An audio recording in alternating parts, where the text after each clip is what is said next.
there in Coletti and Dorigo. Good change in your opinion, Robbie? Something had to happen? Definitely, and Ryan Kiddo did have that problem with his knee, and I wonder how much that whack took out of him. But certainly Mork is exactly the type of play they need to bring on. He's aggressive. His last game was a really good one against Melbourne City, where he was man of the match from memory. Here's Motore, aimless one, and Mork immediately getting involved with some advice passed on.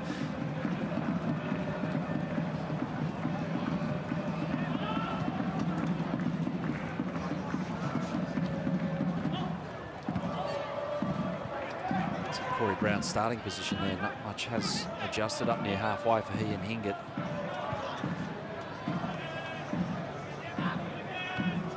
Mork is in Yankee, he's twisting and turning, and that's his wires crossed with Ben Halloran.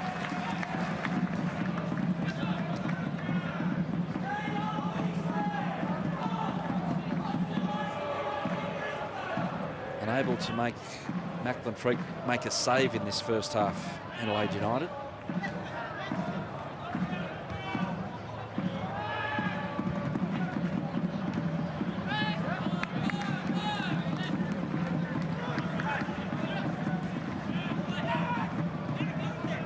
It's one of those for Carl Baird about the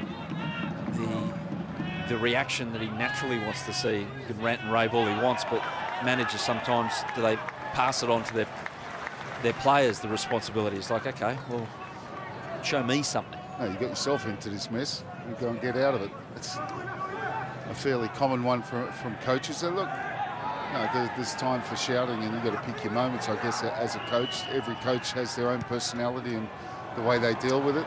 Here's Mohamed Toure, big chance, driving toward goal, and Kai Farin does well to just hit the boot in.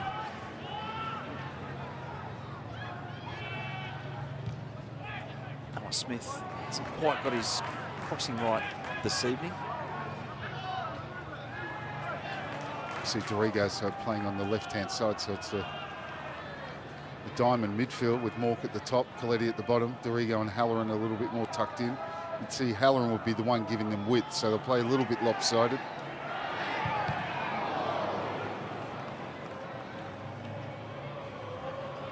O'Shea, another crack at it. Hingett.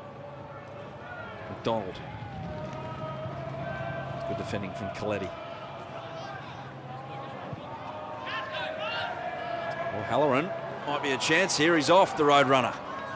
And Gillespie does well to keep with him, and Yankee goes in over the top. It was a good challenge from Aldred. Yeah, but I think Halloran plays it far too early. Didn't back himself there, Halloran. He was past Gillespie. I thought he could have drove towards that byline there. Now, Yankee's gone down in a heap. The challenge from Aldred. Play goes on. Corey Brown. Denzel Halls has a nip at Dorigo.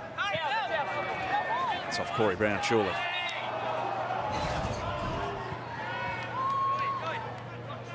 Oh yeah, he just gets it stuck under Tom Aldred inadvertently.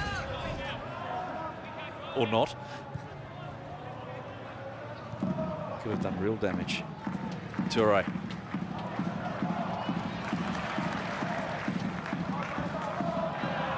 No play on. He's over the ball. Again, he didn't even look like putting his whistle to his mouth there.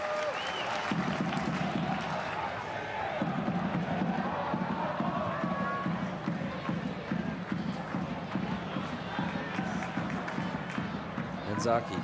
Hopefully we get a look at the other Japanese import in the squad tonight for Brisbane Roar, Masato Kudo. Only got a couple of minutes off the bench against Newcastle. He's a player with a fantastic pedigree, the striker, the number 9. He's won all 3 trophies on offer in club football in Japan. Played for the national team.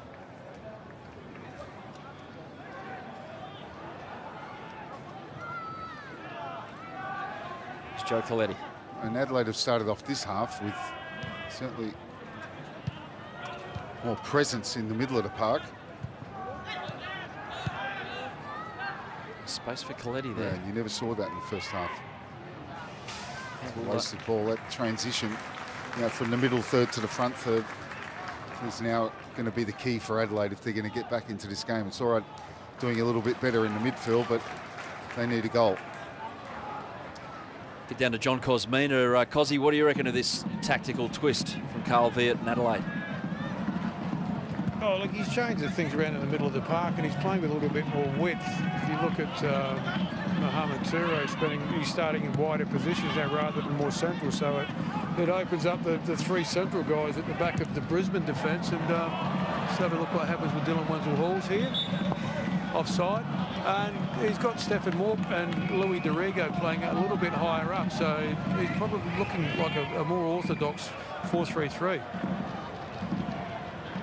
Here is Louis Dorigo, who got injured at the wrong time at the end of that COVID break, just before they were about to come back. He did a hip flexor and gave Taras Gamulka a chance, but Gamulka's gone off to Melbourne City, so Dorigo's got that spot back, and a little bit of afters between Scott McDonald and Stefan Mork.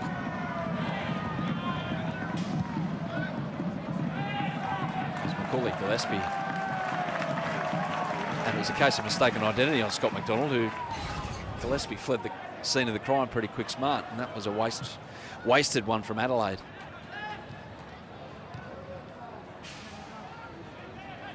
Dorigo did well last season, Robbie, because at no stage during the season did you say really how badly Adelaide were missing Isais after he left the club.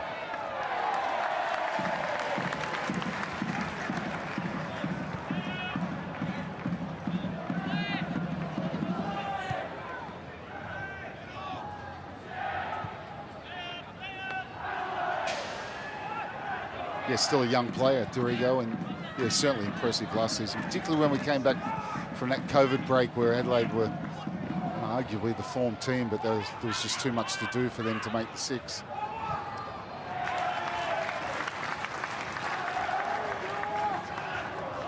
More pressure coming Brisbane's way defensively in the first 10 minutes of this second half, certainly different from the first half. If you missed that, it was all Brisbane down this channel. Jack Hingett was so heavily involved with his 7th cross of the match, it finally found Dylan Wenzel-Halls for a goal. That's a dangerous one, and just unable to get on the end of it is Stefan Mork. Real venom on that ball. And that's what he does well, Mork, is he does make that late run from midfield. It's difficult to pick up.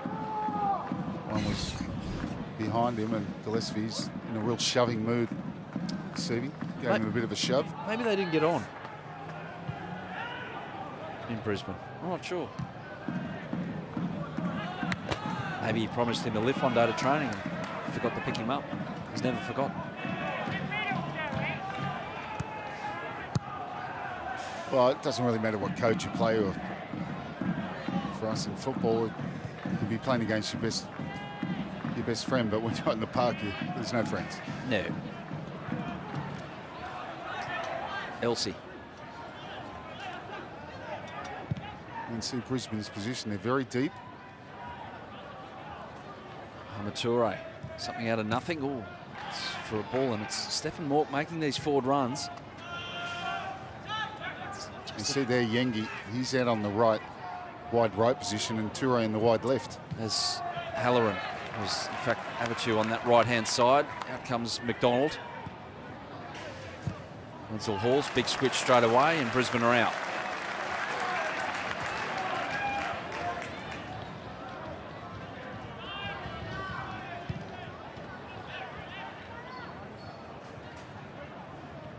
O'Shea, so impressive in that first half. Tempo setter for Brisbane Roar.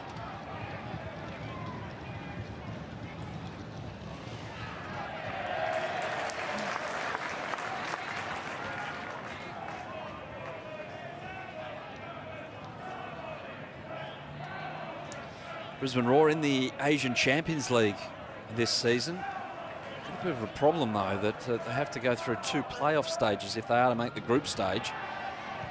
Small matter of international quarantine as well to take into account. It's Corey Brown. He's going to have a shot. and not only misses by a long way, he cops a knock for his trouble on the way through as well from Ben Halloran. Well, he's never really in a position to hit that ball. Corey Brown took it sideways, and then he was under pressure from Halloran. It was a real wild swing in the end. Yeah, but Brisbane have got Kaya Iloilo from the Philippines in the first playoff, slated for April 7, and then if they win that, they're off to China to take on Beijing Guan on April 14. But no one's quite sure how on earth that's going to happen. There's even talk that there might be Champions League hubs here in Australia. Sydney FC perhaps putting in a request to put their group after the A-League season stops because they simply can't take part. Anyway, see how that's viewed at AFC House. All the best. Yared Abatu. Stefan Mork. It's a switch, but it's a little slow. It's not exactly zipping from one side to the other for Adelaide. Toure. Into Yengi. A one-touch play to bring in Noah Smith. Didn't work out. Mork. And wins a corner. So building pressure. It's not standout hyperactive play like we saw. No, from but they Brisbane forced Roar. Brisbane. You know, that shot from Corey Brown's really the only attack Brisbane have had. But Brisbane have defended quite comfortably, but they are quite deep. And it is very much, as John Cosmin has said, it's a 4-3-3 now. Toure's just staying on that left-hand side. Halloran on the right. Yengi staying central in the three midfielders. Poor corner. Doesn't beat the first man. But the introduction of Mork has definitely given them something. They definitely need more, but at least they've stopped those constant raids down that right-hand side from Hingett, because we've got Toure out there as well, helping out. Yeah. You've got Al Hassan Toure on the bench. You reckon, given the time off he's had, he's only good for 2025. Getting to that stage where he might make an appearance. Abatu's trying to look for Mork, but in the end it's Halloran to make the run in behind, and he's well marshalled, and it's out for a goal kick. Their bench options: Michael Morone, defensive cover; Nathan Konstantopoulos, who provides a lot of energy in the middle of the park. Now Jay O'Shea has picked up a yellow card, and Ali Reza Fagani, if he doesn't like something that he hears, the card's not too far away from one of the best refs in Asia.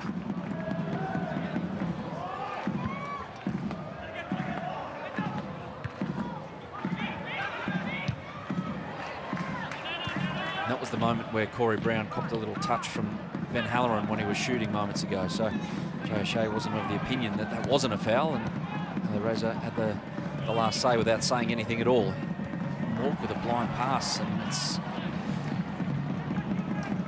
the aforementioned O'Shea coughing it up. So Adelaide can drive forward again.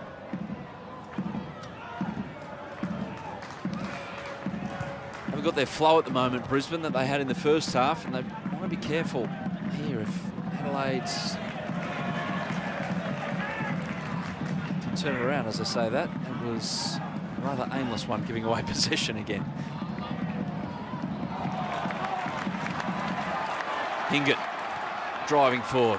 Kudanzaki looking for Wenzel Halls, and it's just in front of him. Wasn't far away. Great counter there, led by Jack Hingett.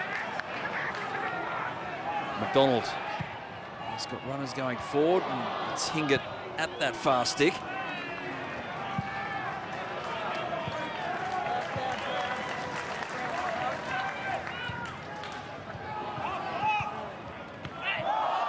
Sandwich, a Halloran Yengi sandwich. Corey Brown.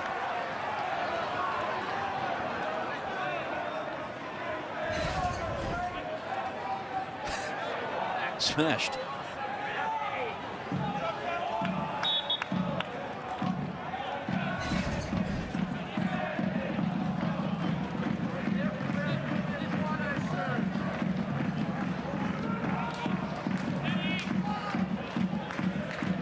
pretty accurate from the dead ball situation, Jay O'Shea. This will have to be a good one to find a teammate. Jordan Elsey was well positioned. McDonald.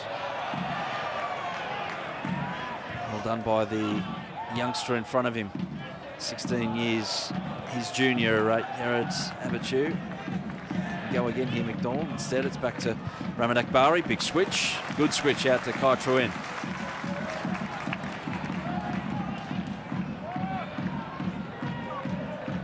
Wenzel Halls slips past his defender, and in the end, it's a little touch from Delianov out for a corner. Yeah, he does get a touch. Not sure if it's on target or whether it was a flash across the face of goal. Great determination past Noah Smith, and yeah, definitely on target. So Delianov needed that touch. A lot of power behind that strike.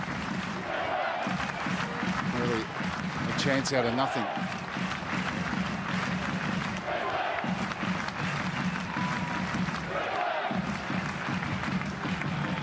It's a good corner, and it's a good defensive header from Cassini Yengi, is it? No, it's out for a goal kick. It comes off Gillespie, I think.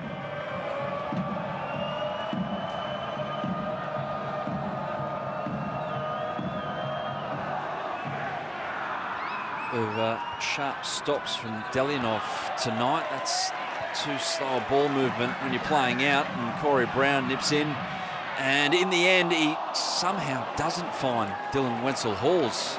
Well, he expected to get past Jordan Elsey. Well, I think he found Wenzel Halls, and he's just missed it with the goal gaping. Mistake playing out from the back. Corey Brown's got his head up, and he's there. Quite easily been 3. So Brisbane, just an acceleration from them in the last few minutes.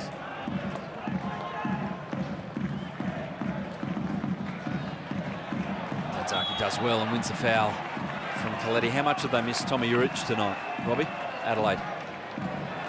Yeah, experience up front in this kind of game. Holding the ball up as well is something they haven't been able to do. Trouble here, Wenzel Halls in behind, and in the end can't get his second goal. That was a massive opportunity. I think he could get that ball under control properly. That's good hold-up play from Yengi. Out here, Adelaide, and Morg finding Halloran. Far post, Mohamed Toure. Drew in, heard him coming. Gets it out for a corner. And here was the chance for 3. He's under pressure. Jacobson just behind him, but pretty weak effort with his right foot in the end.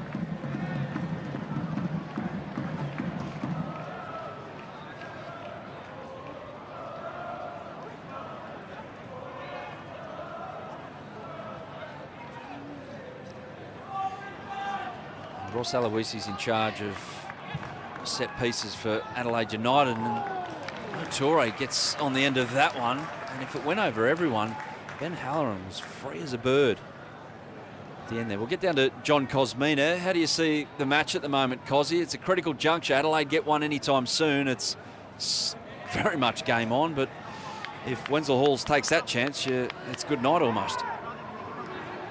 Exactly, Adam, and I mean Dylan had a great opportunity there. It was a great run, great pass in, and Adelaide probably should have defended it better, but young Delianov in goals has been exceptional tonight, as he has done the last few weeks. But yeah, look, it's 64 minutes in, and if Adelaide don't get on the score sheet soon, it's going to be one of those that Brisbane may not score again, but Adelaide aren't going to get one back either.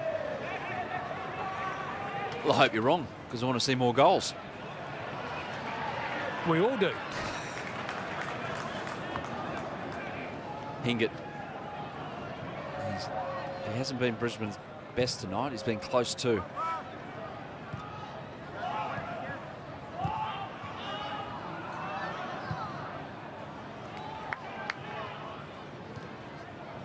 This is a well-organised defensive press from Adelaide. Are they going to get the ball back? Studs up from Kai Truin.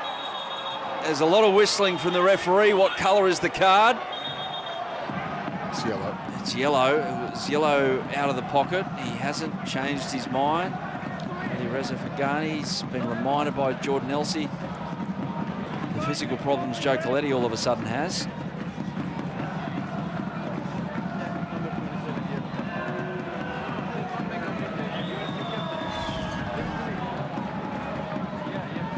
Well, he's going for the ball. Look, I think it's the right decision, but it's a very dangerous challenge. He gets that a little bit more wrong than what he did, and he's gone. It's just by virtue of the fact that it got maybe the side of Coletti's boot and a little bit of the ball, if he did get any of the ball at all. But it's foot in that if there was some kind of more forceful stamp on Coletti, it might have been a problem. Anyway, free kick, Dorigo. Floated across.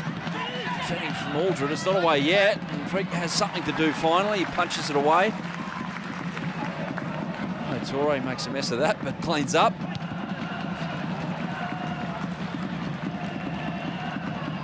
Oh, that's well done from McDonald. Oh, a bit cute from Akbari. Yangi. Dorigo. Maybe expecting the left back to join in there, Noah Smith, but he was nowhere to be seen. There he is.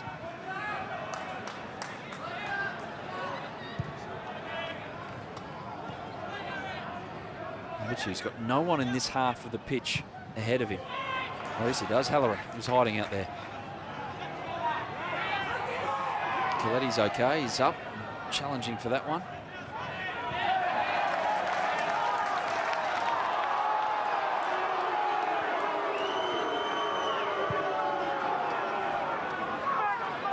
Jakobsen.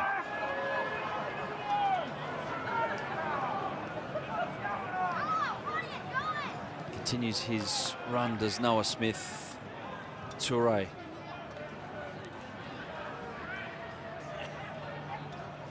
Involved enough tonight, Mohamed Toure? Oh, look, I think he's had plenty of touches. He's sort of drifted out of the game in the last 5 or 6 minutes. He certainly hasn't had the presence that he had last week. Different kind of game, different opposition, different circumstances, and he's 16.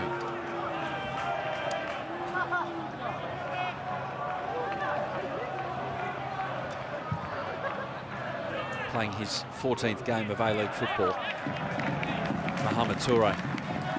Just wonder if we're going to see his brother anytime soon. That's not to say that he hasn't played well. I think in patches he's caused problems, particularly in that first half. Nearly set up, well, it was probably their best chance, even though Corey Brown defended it so well, but it's the best move of the match for Adelaide. It's a lovely touch from Stephen Moore. Here's Toure, he's got plenty of company, wins the foul, does well. There's Al Hassan. And, pretty much a family member as well, Yaya Dakuli.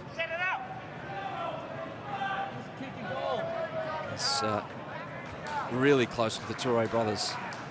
Yaya, so we'll see him at some stage, you say, in this last 20 minutes. As Adelaide United chase the game.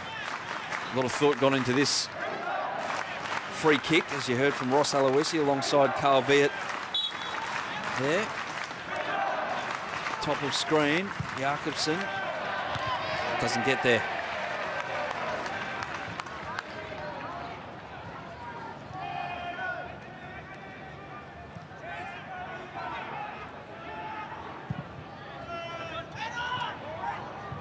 Yeah, with Mohamed Toure, it does seem like Brisbane have been really careful to make sure that he doesn't turn and get the ball, say, at the top of the final third and be able to run at players. Well, especially getting one-on-one with players with that kind of space in front of him. So Brisbane were just simply too good in the first half. It's been a much more even contest in the second half, although I have to say Brisbane have had the best chances.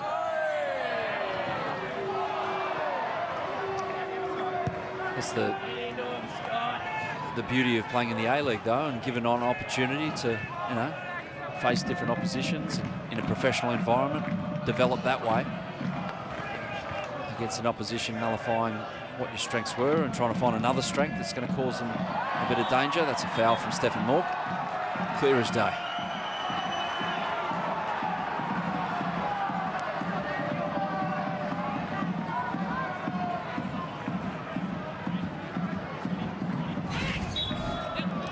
Stephen Mork and COVID actually trained in Brisbane. Drove all the way up from Adelaide. That is a long drive. How would you go with a drive like that, Robbie? Not real well. Get bored a bit quick. Listen to any meditation podcasts or anything like that? Here's Hingett over the top of Wenzel Halls, but he'll do what Dylan Wenzel Halls does and give it everything to try and run it down. That was a lost cause if ever there was one. So here's the substitution. And we'll get down to John Cosmina about this one. So Al Hassan Toure, 77 minutes of football in 2020. Great to see him back. Is he the difference here, Cosy?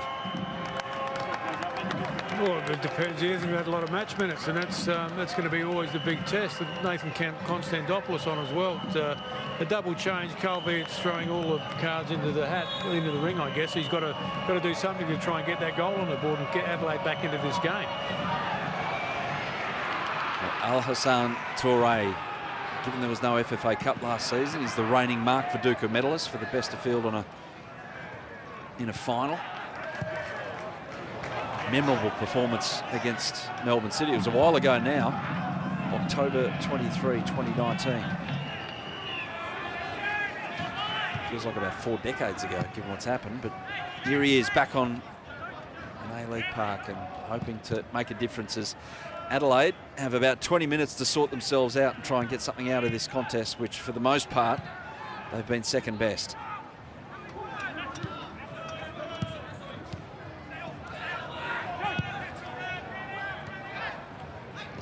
Coletti took too long. Akbari, who's been excellent in the middle of the park, wins it back and they're away. Wenzel Halls, one-on-one with Jakobsen. He's got a few for company now and they do well, Adelaide.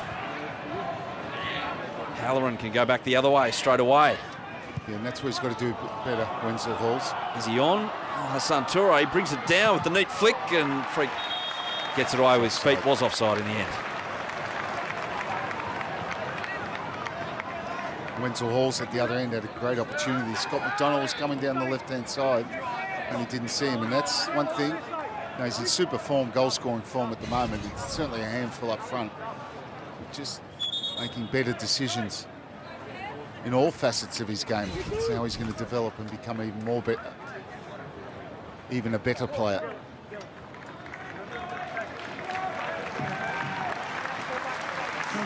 Jesse Daly about to come on for Kurt Danzaki, and Daly was excellent when he came off the bench against Melbourne Victory in their win down in Melbourne about a month ago.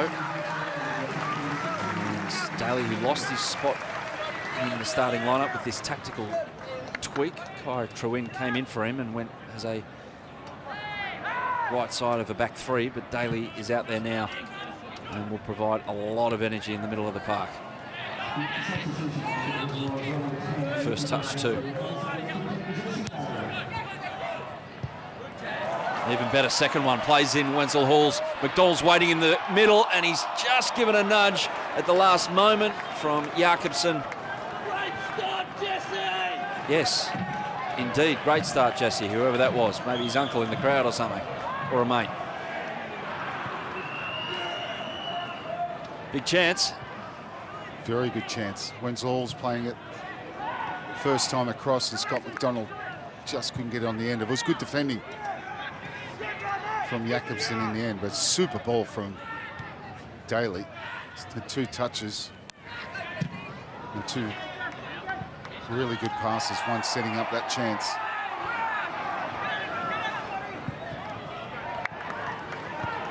I think with time ticking away, Brisbane are going to get more chances. Adelaide pushing forward. Actually, the ball's way past both of them, and Scott McDonald fouling Jakobsen.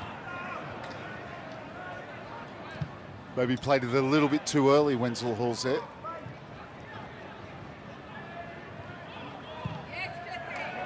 But he's certainly been a handful all evening, Wenzel Halls, hasn't he? Been involved in everything.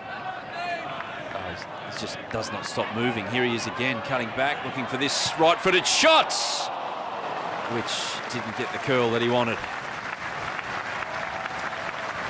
And he gets a round of applause, and why wouldn't he? Again, he had a runner down the left, but he takes it on himself like that sort of strikers do. They're a little bit greedy. It's well off target, but you love his endeavour.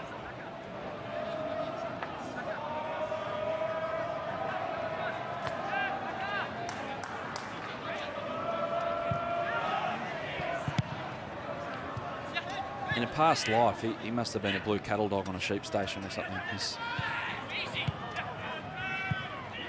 energy plus, doing his job for his team and doing it very well tonight. Good ball from Mork to get it to Konstantopoulos. Al Hassan Toure, one-on-one with Hingett. Has another crack and wins a corner. Yeah, Hingett. Different second half for him, so attacking in that first half. And this one, it's been more about defending. He does well there, staying on his feet.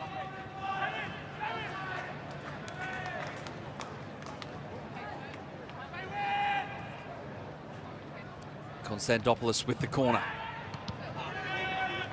Not a particularly good one, and Brisbane can break here if they're away. It's Scott McDonald, who's probably not going to win a foot race with too many out there, but he's smart enough to keep the ball going and win that foul. Surely, no, not given.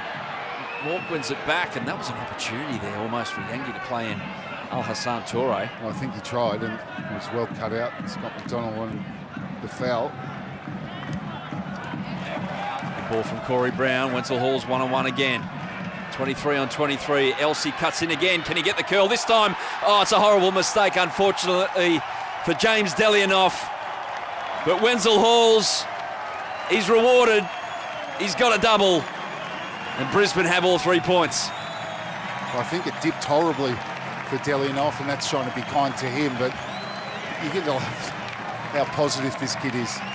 You know, he gets that ball. There's no thought about waiting and for other options. He just takes it on. Takes on Elsie, twists one way, makes plenty of room for the strike. You see how it just dipped at the end now. Delianoff gets it horribly wrong. It's no doubt it's a goalkeeping mistake, but it's an old adage.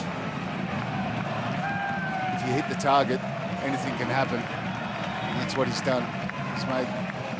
He's asked the keeper to save that, and he didn't, and he's got himself a goal. And it has been a really good performance from this young boy. And what you love about the performance, sorry Adam, is that there's so much more he could have probably done this evening in his decision making and in his finishing at times. But how good is it to be able to say that when you've scored 2? Been involved in so many dangerous opportunities for your team, but you can speak more greatly about this, Robbie, but sometimes on a football pitch it's fair to say that you don't get what you deserved in terms of effort and output and what you think you're doing for your team. Well, tonight it's certainly not that case for Dylan Wenzel Halls. Michael Morone is out there, the experienced right back for Adelaide United. Looks like Jared Abichu has his evening ended, and Noah Smith has just got way too much on that. Cozzy, the refinement that's required for Dylan Wenzel Halls will be unfolding, would you say, for us throughout the season, because he's got an opportunity and he's obviously got backing from his coach to go out there and show us what he's got. He doesn't need any refinement, he just needs to play.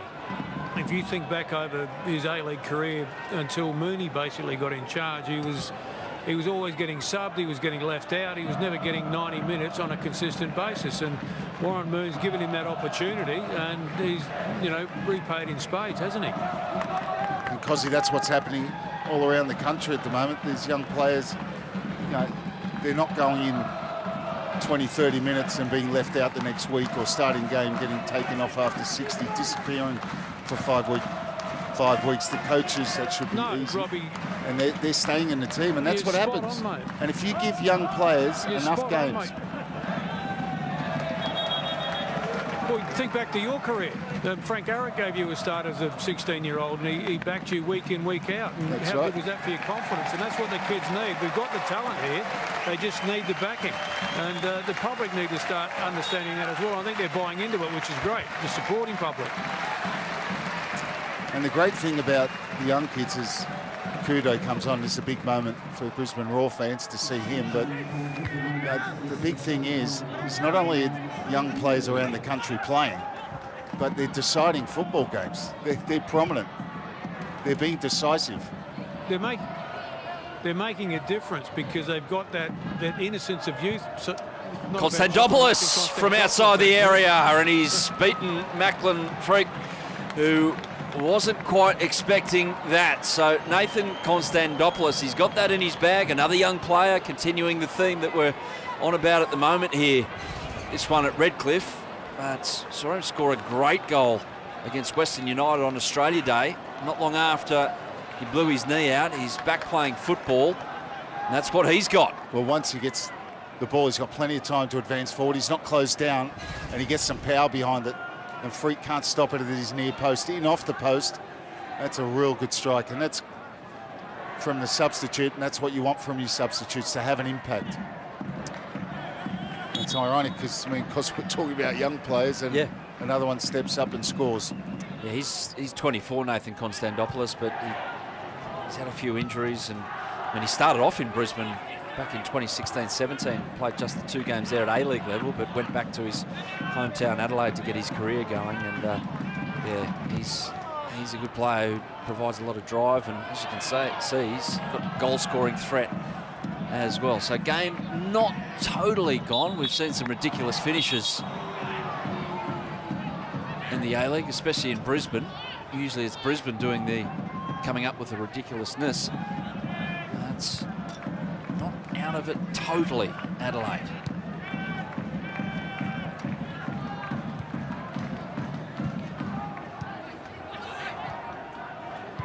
Which is going to make the call of the Wenzel Hall second goal a bit stupid.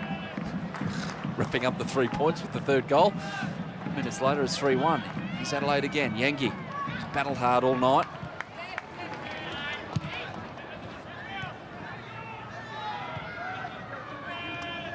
Morone. He's allowed to drift through.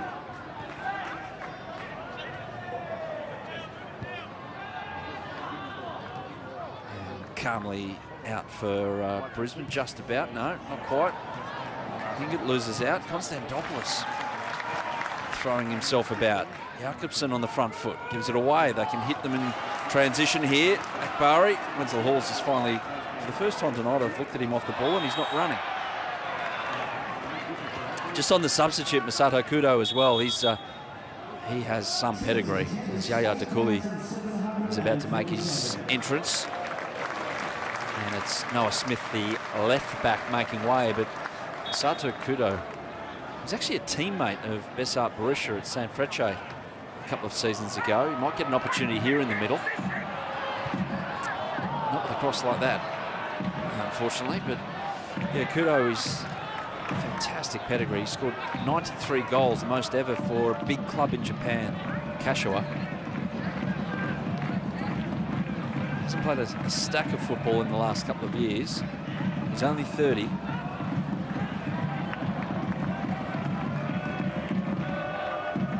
And also the fact that Cosy, they've got another striker coming in as well in Golgo Mabratu, but he's been caught up with a bit of red tape. Yeah, having a chat with Warren Moon just before the game, and he was expecting him to be cleared for next week's game against Melbourne Victory at this same venue. So it certainly adds a bit of variety to their attacking options of Raw. Coletti switching it out to Dakuli. Gets a run at his opponent. Jay O'Shea just boots it into the stands. Yeah, Gogo Maratu is coming out of a Hungarian club. They can't get the international transfer which you need, the pass from the old club to the new club before you can continue to play football. It's unfortunate. It's a dangerous cross. Halloran could have volleyed that. In the end, Brown scrambles to stop him.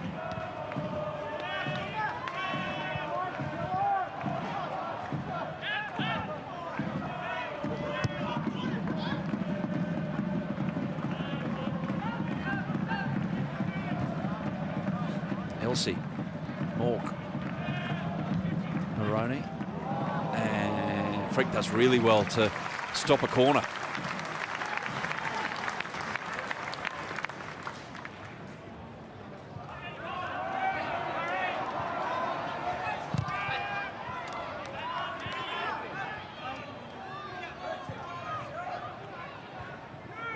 Yeah, it's been a different second half, hasn't it? Adelaide have certainly had more territory, and they certainly improved on their first half, but you'd have to say the same hand that Brisbane have defended very, very well. Look at these two. And they've played a different game. Now we saw Brown and Hingett so forward in that first half. They've had much more defending to do in this second half. And Brisbane have always looked dangerous on the counter.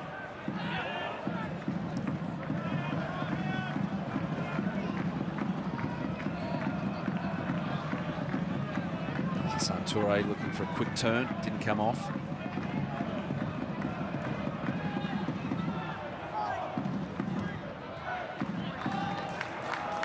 It's a lovely ball from Macklin Freak, just neatly chipped out to Corey Brown. So Halls and Daly and Brown, quick interchange of passes. Just zip the ball around and make Adelaide run a little bit more. Done a lot of this evening.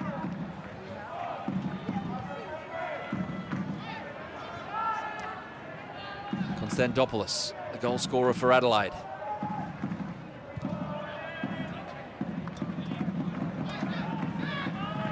Mork, he's got Alassane Toure inside. He elects to go out to Morone. Gillespie's in the way. Starts a run of home games, this one for Brisbane Roar. They've got Melbourne Victory here next Saturday night, and they've got Newcastle on Valentine's Day. They've got opportunity of a fourth here. Akbari's playing further or higher up after a few substitutions, and he's doing well out there as well as he was in the middle of the park, and he wins a corner. And that's where they've always looked dangerous, haven't they? When they're in transition, 5 or 6 times they've got that ball and got him behind. No hurry to take this corner.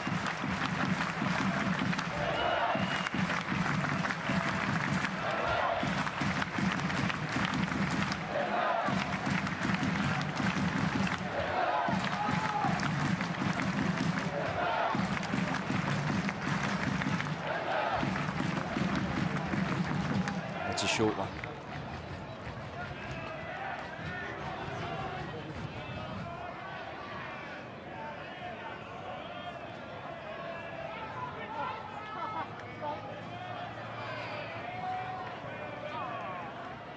Looking for a little opening down this right-hand side. I think it does well. He's got Cooley for company. He's got a lot of company there, and the Adelaide players do well to jump out the way and not give away a corner.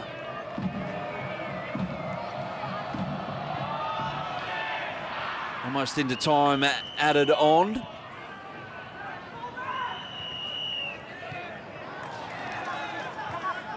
Brisbane looking good for their 3rd win in a row. Certainly a different situation to last game where they only had 4 shots against Newcastle and had to come up with 37 defensive clearances. This has been a much better performance. Warren Moon wasn't overly happy with that performance, but this one, on the whole, Robbie Slater, has been impressive from the home side. Yeah, particularly the first half, and the second half, as we just said, it's been somewhat different. Adelaide certainly improved, but they've defended well and still made chances, made the best chances in this second half.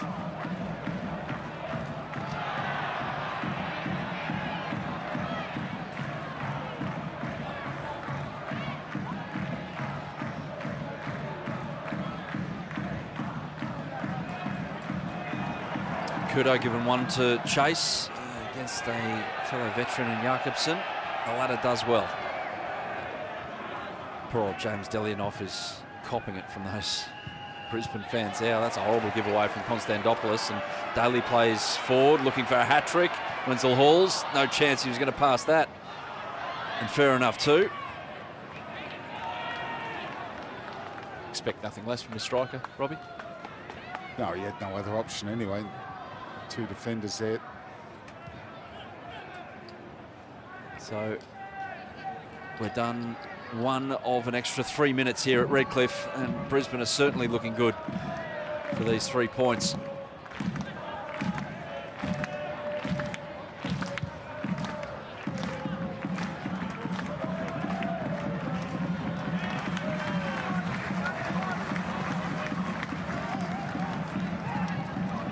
Two balls on the field, this will have to stop, surely. Macaulay Gillespie Did it on purpose.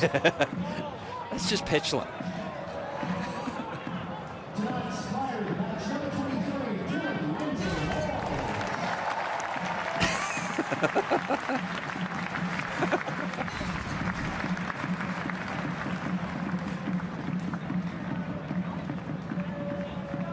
Is he giving away a free kick for it?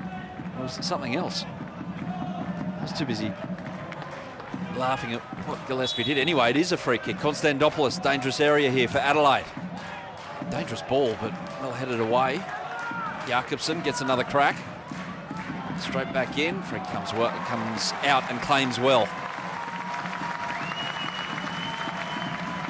He'll be disappointed with the one at the near post, Robbie, but on the whole, he's controlled his area pretty well. Yep, he's been good on crosses, and I think that Konstantopoulos shot surprised him. A bit testy towards the end.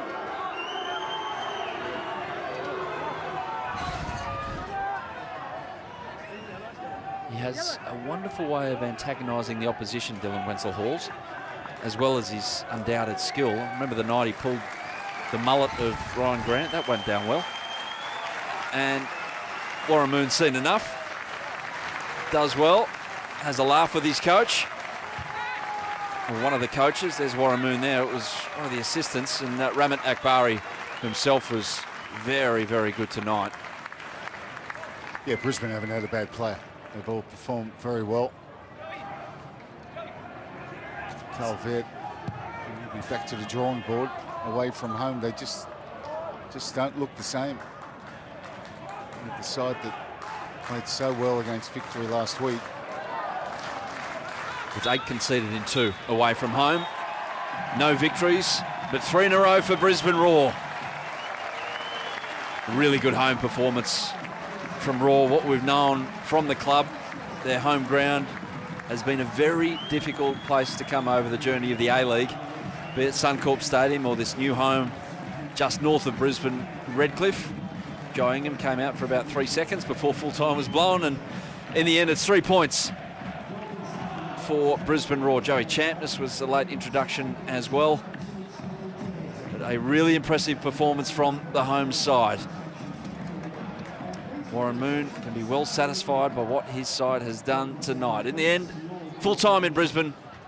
Brisbane Roar 3, Adelaide United 1.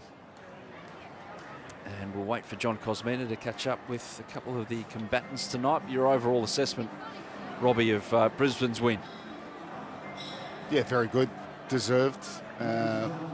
Different context the second half to the first half. First half, they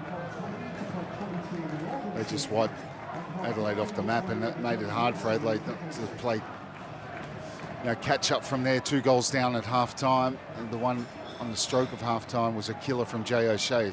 Both goals were top draw in that first half. The header from Wenzel Halls. And Adelaide got better. Mork came on, and they certainly got better in respect to possession. But really, in that front third, not enough to trouble Brisbane, who defended very well and countered very well in the second half. Yep, Brisbane go top with that, ahead of Central Coast on goal difference. The Mariners play Wellington tomorrow. Let's get down for some reaction with John Cosmina. Yeah, thanks, guys. I've got Dylan Wenzel Halls with me. Dylan, 2 great goals tonight. First one in particular, loved watching it. Tell me, how much of a difference has it made knowing you're going to get 90 minutes and start again the next week? Yeah, obviously, look, for me, you know, the more game time I'm getting, I think the better I'm getting. Obviously, tonight, I'm a bit disappointed I didn't score more. I think I should have been more clinical, and I think to get to the next level, I have to be. But I suppose I'll take the 2 goals, I'll take the confidence, 3 points, and, you know, we'll go again next week. And in terms of the future, I mean, you're still at Ollie Roos selection age, so is that in the back of your mind at all, or you just want to keep playing good every week for your club? Yeah, obviously I want to go to the Olympics. There's lots of talk of that. You know, that's a dream of mine. I think it's a dream of every, you know, under-23 player in this football league. So, yeah, obviously that's a dream of mine, and you know, I'm aiming for that. So, but I mean, just for the most part, I'm just working hard each week, and I think if I can score goals, and you know, that's all that matters. I think that'll get noticed. Well done, mate. 2 great goals. Congrats. Thank you. Cheers.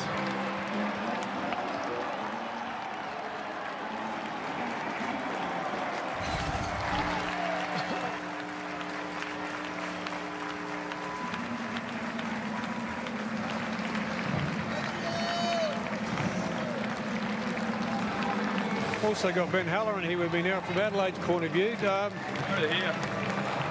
a little bit of a sound problem as well, but we'll sort that one out as we go along. Is that any better, mate? I can't hear. So we'll just talk anyway. Try and read my lips if you can. I'll talk loud. Okay. Take the headphones off. Yeah. Is that better? Can you hear me? Yeah, just do that. 2 games away from home, 2 really poor starts. Is that a bit of a trend developing? Did you feel anything in the group before the game, say such as Perth a couple of we'ks back? I didn't catch all of that, but I'll do my best. Yeah, it's just slack. We've been really strong at home. I don't know what to put it down to, but we've started slowly both games. It's not good enough. Like when you're 3-0 down, it's great to get a goal back, but the game was already finished. Brisbane, to their credit, played well, but we've really got to look in the mirror and we've got to do a lot better. Change of shape from Brisbane. They went to the back 3. They were getting forward a hell of a lot through their fullbacks in the first half. They were spread, and then the little box they set up in the middle of the park. You didn't seem to be able to deal with that, whether it was yourself being able to track, say, Jack Hingett, for example, or whoever was on the other side, or the fullbacks couldn't really sort it out either. Was that something that you talked about as a group in the playing group during that half, or did you wait till half-time for Calvert to sort things out? Yeah, yeah, they got him in behind way too easy, and the 3 at the back, they nullified our pace in the back, which was what won us the game last week. So, you know, we've got to communicate better, and you can't give the fullbacks that much space. Jack Hingett and Corey Brown are both quality players, so we just got to go back to Adelaide, and we've got to fix things up. All right, mate. Well done. Congratulations. Ben Halloran, to the point. Yeah, it was hard to hear, but unfortunately it didn't work out for Adelaide United tonight. They take on Perth Glory next Friday night back at Cooper Stadium. Off to a quick break, back to wrap things up. Successful night for Brisbane Roar tonight. 3 points, top of the league. Back in a moment.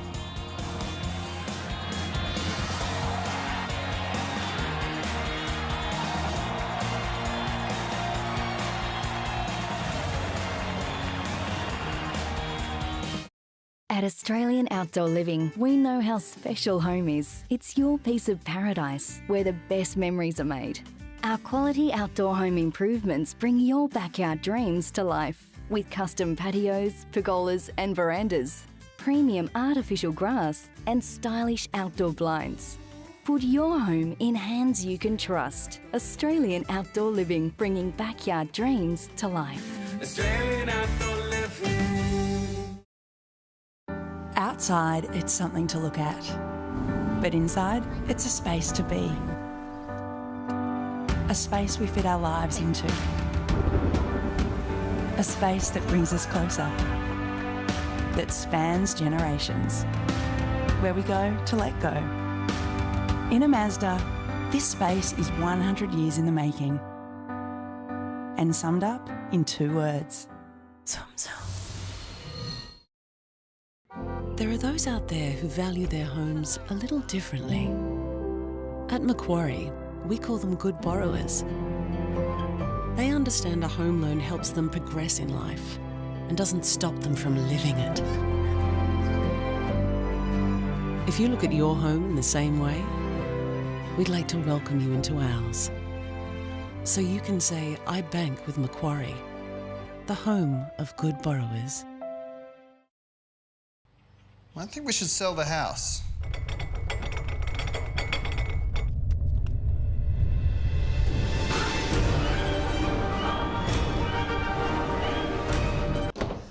Local agent finder. Local Agent Finder lets you compare agents, see their sales history, commission rates, marketing strategy, fees and reviews, all in one place. Be confident. Compare agents. Visit localagentfinder.com.au. Optus wants you to hit speeds like never before. That's why we're not only fast, but rated #1 by the ACCC for NBN average download speeds. It starts with yes.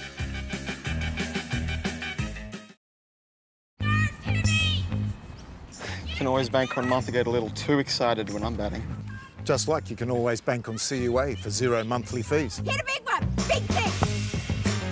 Oh, Mummy's so proud of you! We've been your Sunday drive. Your taxi. Thank you. Your home away from home. We've shared your journey. Now with Mazda Assured, the journey continues. With a guaranteed future value, you can enjoy a new Mazda more often. Search Mazda Assured today. At Telstra, our 7-day price match on a range of phones. Using Telstra Plus points and trading in selected phones can help make technology more affordable. Hungry Jack's new Tropical Whopper with juicy pineapple, double bacon and smoky barbecue sauce.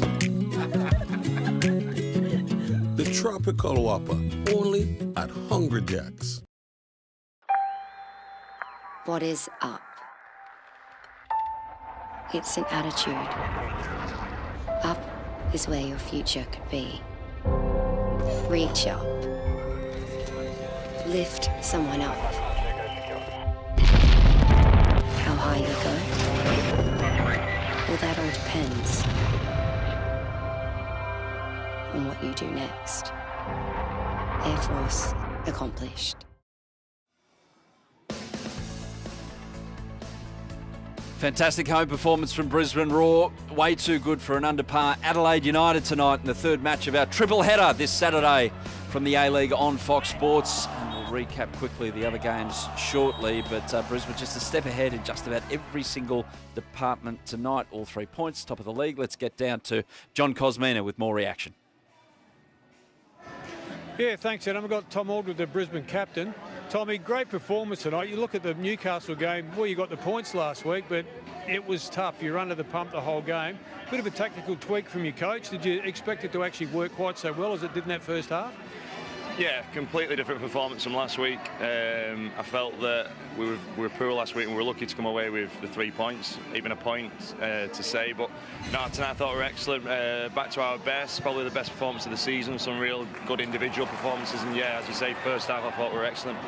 Look, Adelaide changed things around at half-time, but you're already 2 goals to the good at that stage. But when you defended, you had to defend in the second half. You did it well. Yeah, it was a different type of half, second half. Under the cosh, they made changes which you would expect after their first half and us dominating the ball like we did. But yeah, completely different second half. But that's what defenders are there to do: dig in and make blocks, win first and seconds. And I thought we'd done that excellent to a man. And we, in the end, seen it out quite well. Yeah, a lot of desperation there. Cassini Yengi, the big number 9, it'd be a while since you played against a guy that big. Yeah, no, a lot different to usually what you're coming up against here in this league. But he was a handful, big, strong, liked to run in behind. But no, he was a handful. But yeah, I thought all in all we coped really well. I thought Kai Truan obviously coming in, making, I think it's his first start, done really well and looked composed. So look, all in all, a different second half, but one we can take a lot of positives from because, as you said, it was a different type of performance. So, with the tactical tweak, it now gives you a couple of options. It's going to make it difficult for opposition to actually work out exactly how you're going to play. Yeah, yeah. Look, I think we can be quite dynamic in the way we play.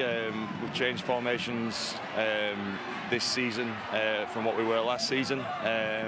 But no, there's a lot of positives, a lot of individually good performances, and I thought tonight to come in front of our home crowd and put on that type of performance bodes well for the future because it's a great stadium here and the fans get right behind us, and yeah, a positive start which ended well. Okay, well, lost me words there. Spit that one out. Well done, mate. Congrats, 3 in a row. Well done. Cheers, mate. Thank you. Nathan Constant. Yeah, too good. He eventually got there, did Tommy Aldred. And, yeah, you know he was in a game after that. Cassini Yengi threw himself about tonight. And they'll get back Tommy Urich next week, Adelaide United, which will help. So earlier today, the games that we saw. Firstly, Amy Park and Western United thought they scored a few goals. Firstly, that offside one, unfortunately, ruled out. Another one that was ruled out, and this was so close. Dylan Price, he went off his brain. It was shades of Karem Bullitt where he celebrated and then he looked up 20 seconds later and it was offside. It was so close. They went to VAR. And this was the moment that twisted the match in Sydney's favour eventually, not immediately. Now, there was a thunderstorm after this. Mark Milligan was sent off after that one. No, unfortunately, Mark didn't get the ball and was sent off as the last man, or denying a clear goal-scoring opportunity on Trent Bahaja. Interestingly enough, if that was in the area, possibly he doesn't get sent off. It's just a penalty. Anyway, that's by the by. Milligan off. He'll miss the next match.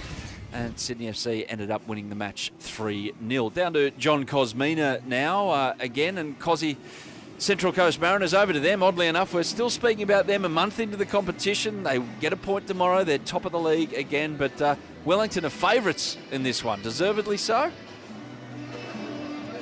Look, Wellington are a good side. If you look at their game statistically, take the results out of it, they've probably outplayed most of the sides they've come up against, but they just haven't been able to take a punch. They've been hit with all sorts of little things that go wrong, and they've copped a couple of soft goals, but they've got themselves back into some form, and I can see why they're favourites. And against a team like the Mariners, who are playing probably consistently and not making mistakes consistently like they have been in the past, which puts them in a good position to go top tomorrow.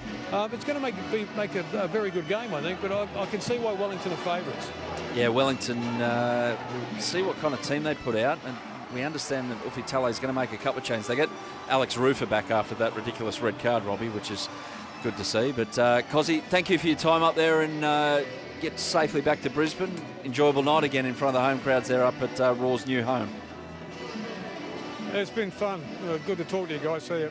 Cheers, Cosy. See you, Cosy. And but, you made good points that why Wellington are favourites. But I tell you what, Central Coast, the way they are at the moment at Central Coast in front of their own crowd, I think the $3.40 for Central Coast that I saw you said. Yep. Didn't look too bad. Robbie, I'll see you in a couple of hours in Gosford for that one. I certainly Looking will. forward to that one tomorrow as the A-League continues. Good win for Brisbane tonight. They're a team on the rise. Thanks for your company on Fox Sports. We'll see you tomorrow for some more A-League on your home of Australian football. This has been a Fox Sports production.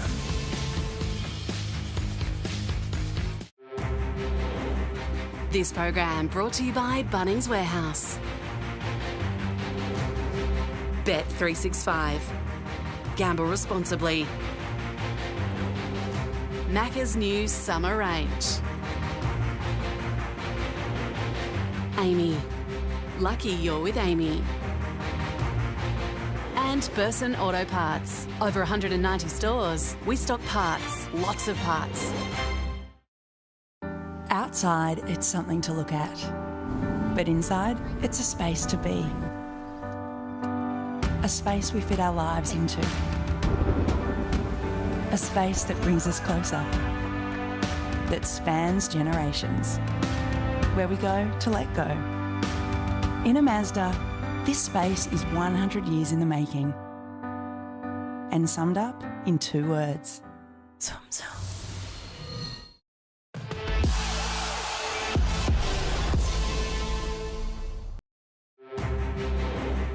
This program brought to you by Bunnings Warehouse. Bet365. Gamble responsibly. Macca's new summer range. Amy. Lucky you're with Amy. And Burson Auto Parts. Over 190 stores. We stock parts. Lots of parts. You would think that, because obviously they can't go anywhere, that they be on the practice board, and the 8 players that were then given the the extended players that have come into the tournament to make it 24 have been given enough time to get on the practice board and get ready for the tournament. So a little bit different, but certainly great from the fans' point of view to get 8 more players. When you look at the players who have come in, there's Simon Whitlock, Adrian Lewis, Mervyn King, players of great quality. Yeah, the players just happy to get out of the house, aren't they, Chris? Same as us, quite frankly. Don't worry about that. Get out homeschooling. Yeah, absolutely. If you're unfortunate enough to be doing that, it's a nice break. Yeah. But in terms of Adi Lewis, as Alan mentioned just there, a really important win for him last night on the decider against Michael Smith, whose finishing was outstanding, by the way, in that match. But just how significant a win was that? Bearing in mind he's ranked 24 in the world now. Yeah, it's a huge year for him, and he's only 36. I mean, he's got very little left to prove in the game. He's a back-to-back world champion. But there's, listening to his post-match interview, there's a lot more. He feels there's a lot more to come. And there should be. At 36, he really should be just sort of coming into his prime as a player. He's made some adjustments over the years. He slowed his game right down and became very deliberate, and that just didn't suit him. And he started to use a longer stem, so the pullback wasn't as long, so that was short, and he was accelerating through his release. So there's so many problems, and he's basically just gone back to basics, gone back to his original setup, gone back to his original pace. And Michael Smith threw everything at him last night. 2 170s, a 150 finish, a 132 finish. All in a best of 11 match. So to come through that one, that'll give him a lot of confidence. But he's got a tough game today to contend with. But the players that did play last night, for me, have a huge advantage today. It's over a longer format. They've blown the cobwebs off. They felt what the stage is like. And we may be in for some more shocks. Yeah, interesting to see how that plays out. But there's also an interesting element to this tournament, unusually, that there's an extra Premier League place up for grabs. So the likes of Chizzy or Darryl Gurney, who meet later on this afternoon, might have that in the back of their minds. I think they'll start thinking about that tomorrow, because obviously we're still at the early stages, and the top 8 in this tournament haven't yet played a game. Obviously, it'll be in the back of the mind at some point, but I think we'll start thinking about that tomorrow. How much more of an incentive is it, do you think, to be in the Premier League this year, bearing in mind the uncertainty surrounding other tournaments? Yeah, I'm not sure. I mean, it's going to be so different again without a crowd. I mean, hopefully, I think they'll start it behind closed doors. I think they really have a choice with the calendar and how stacked it is again this year. But hopefully towards sort of the middle of the year, they might have an opportunity. And, some of the players that had the experience of it last year, early doors, and experienced what it's like to play in front of those magnificent crowds, that they'll be really gagging for it. But I suppose if you're going to miss out, at any time, maybe this year won't be so bad. But there's a lot of darts. I'm not sure unless there's a real random player left in this event that goes on to win it. Maybe they'll announce it after the UK Open, which we'll be doing in a month's time, and then we may find out our 10th player in the Premier League. But yeah, so much for the guys to play for.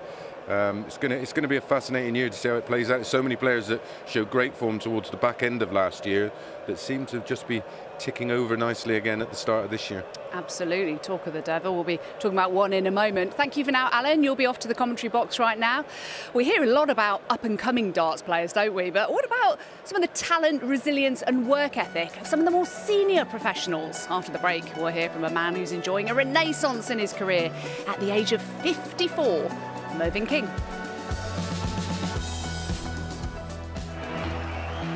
Game on!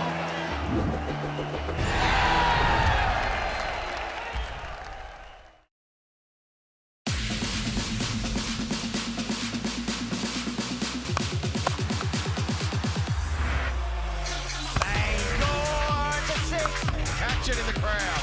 Oh, what a catch! Can you believe it? Oh, here we go. Well, this is huge. A bogey! Huge wicket! That's as good as it gets. Unbelievable! Big Bash cricket.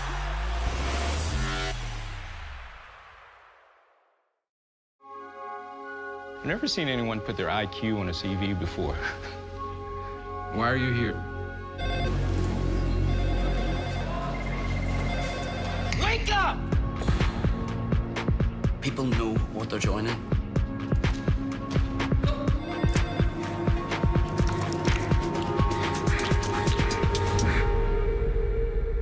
I only want to be judged on the strength of my abilities.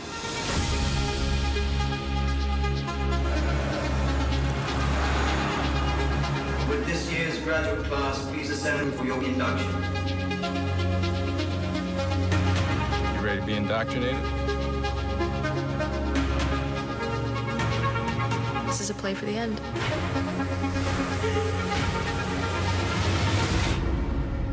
Do not forget how this feels right now. Industry begins Monday, 8:30 on Fox Showcase, the home of HBO.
So these are people that tried to kill us. Yeah. We kill everyone on the list. Till death. Do you really think they come back? I know, Jack. This is unfinished business. I'm coming for you. And there's nothing you can do about it. The final series of Tin Star starts Wednesday, 8:30 on BBC First and Watch on Demand. There's never been a better time to explore and appreciate our own backyard. And what a rare and beautiful place it is. A unique continent, rich in untold history, where time has both stood still and surged forward. From its savage and untamable coastlines to its mesmerizing, glittering bays. Unlock its secrets, discover its story, and lose yourself in its majestic wonder. I'm back for another spectacular season of Coast Australia. Mondays, 7:30 on the History Channel or watch on demand.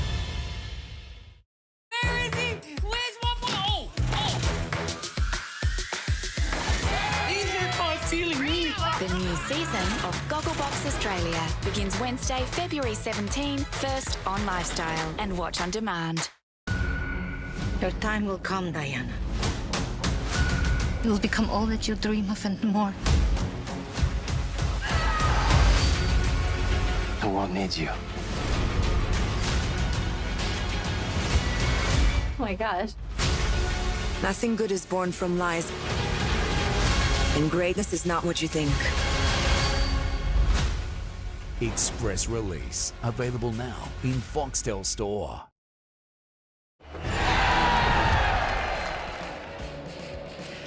Welcome back to the Marshall Arena in Milton Keynes, where we're about to see the top 8 in the world join the Masters party. But first of all, let's hear from the oldest man in the competition who's rolling back the years. Mervyn King spoke to Ned Bolting earlier.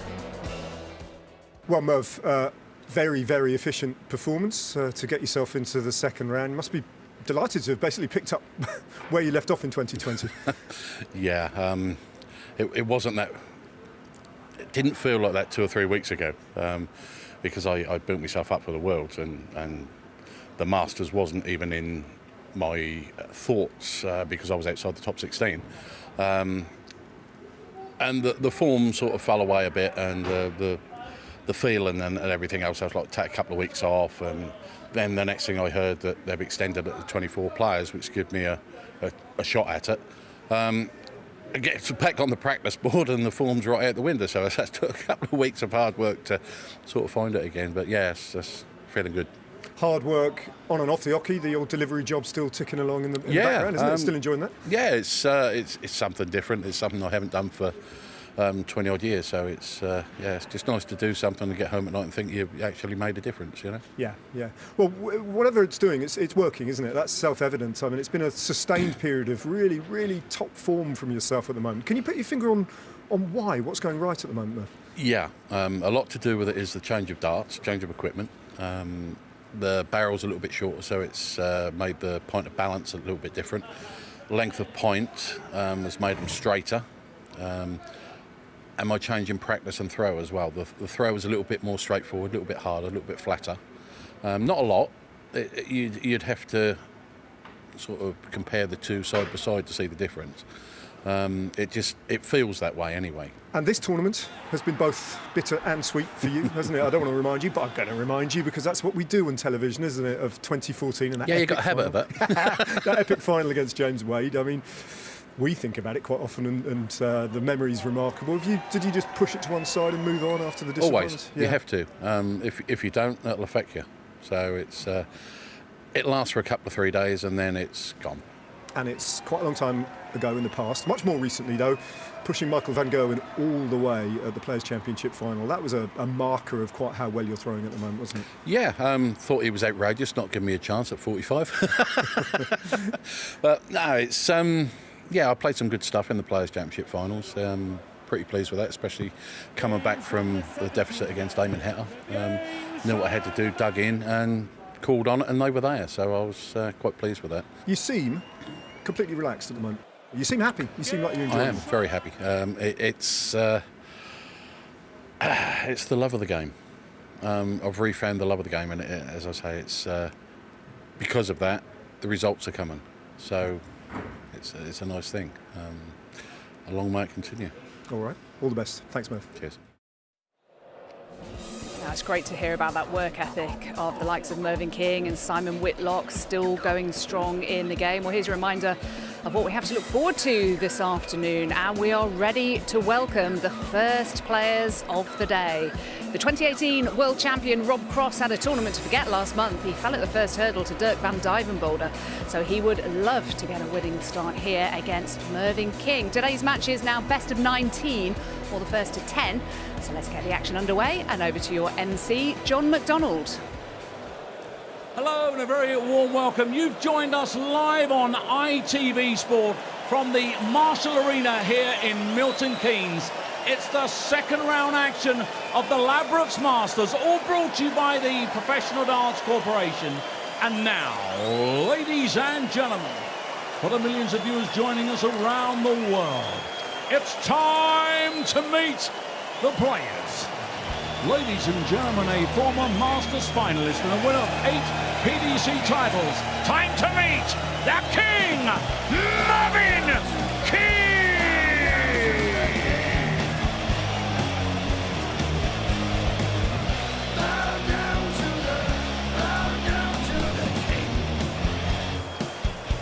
The King of Kings.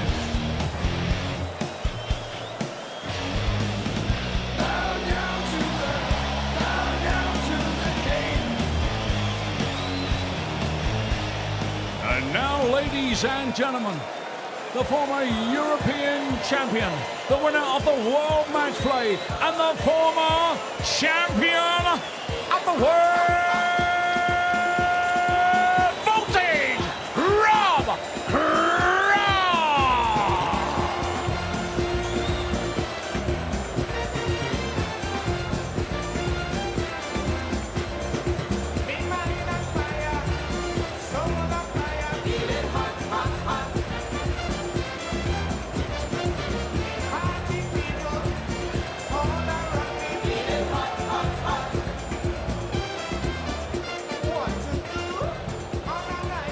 Mo was having a little wiggle of the hips on stage there. I think he enjoyed that walk-on music. But he said he didn't have to work too hard last night due to Glenn Durrant not playing anywhere near his usual potential. But let's see what Rob Cross has to offer now. Starting us off in the commentary box, Alan Warren a little.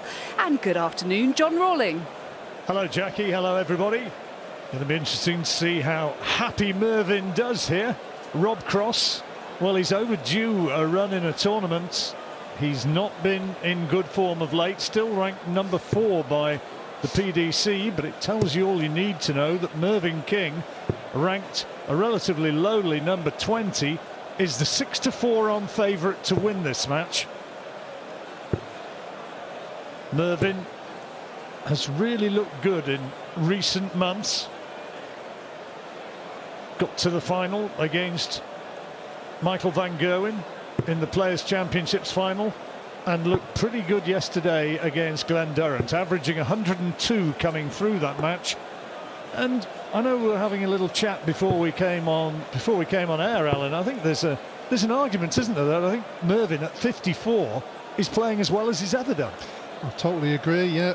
I think he's not just playing so well, but regular ton-plus averages, as we mentioned, is giving him the chance and the opportunity.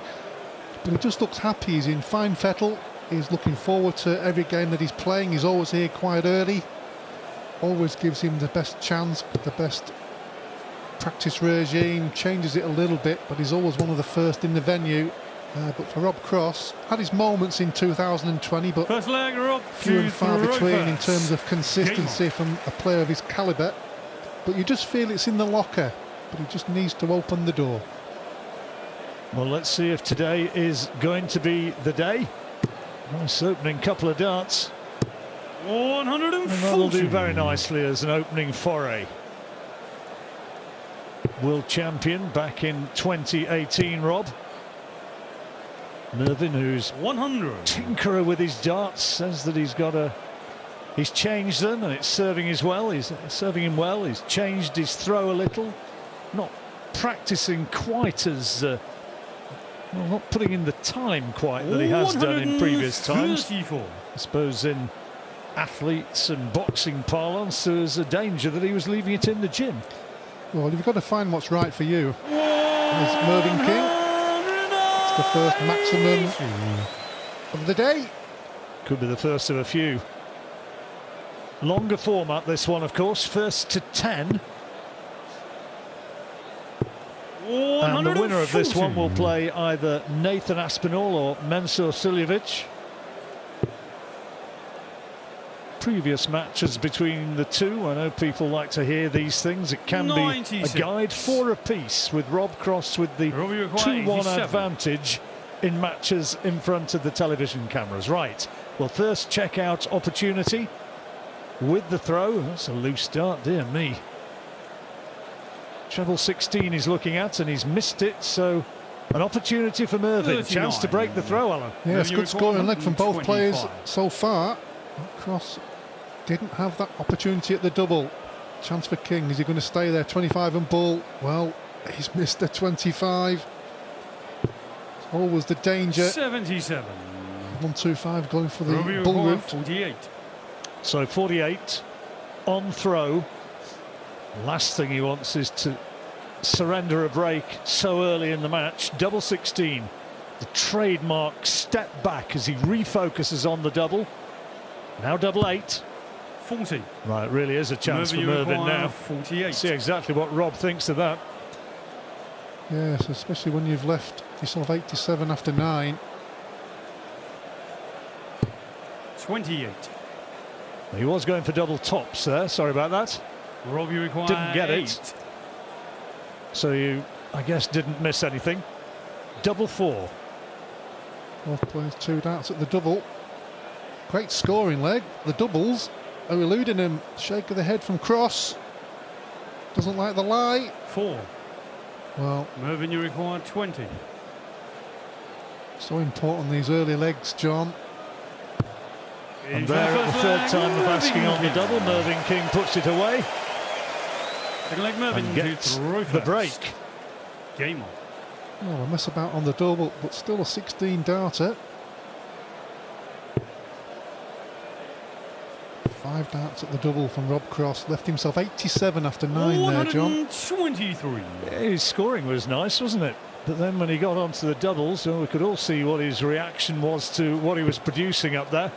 Started with the first dart, 87, went for treble 17 and hit the big 3, and then 60. stood back, and it just all went downhill from there.